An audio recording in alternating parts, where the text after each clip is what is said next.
अयोध्या कांड।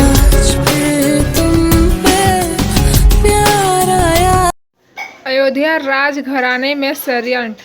अयोध्या के राजा दशरथ के 3 पत्नियां और 4 पुत्र थे। राम सभी भाइयों में बड़े थे और उनकी माता का नाम कौशल्या था। भरत राजा दशरथ के दूसरी और प्रिय पत्नी कैकेयी के पुत्र थे। दूसरे 2 भाई थे लक्ष्मण और शत्रुघ्न, जिनकी माता का नाम था सुमित्रा। जब राम को एक तरफ राज तिलक करने की तैयारी रही थी, तभी उसकी सौतेली माँ कैकेयी अपने पुत्र भरत को अयोध्या का राजा बनाने में षड्यंत्र रच रही थी। यही षड्यंत्र बूढ़ी मंथरा के द्वारा किया गया था। रानी कैकेयी ने एक बार राजा दशरथ की जीवन की रक्षा की थी। तब राजा दशरथ ने उन्हें कुछ भी मांगने के लिए पूछा था, पर कैकेयी ने कहा, समय आने पर मैं मांग लूंगी।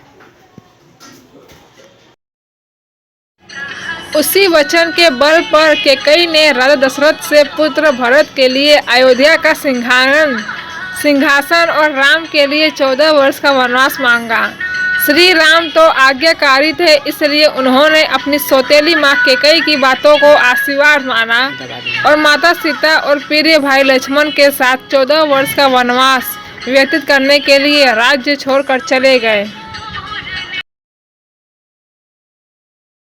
जब राम को एक तरफ राज तिलक करने की तैयारी हो रही थी, तभी उसकी सौतेली माँ कैकेयी अपने पुत्र भरत को अयोध्या का राजा बनाने का षड्यंत्र रच रही थी।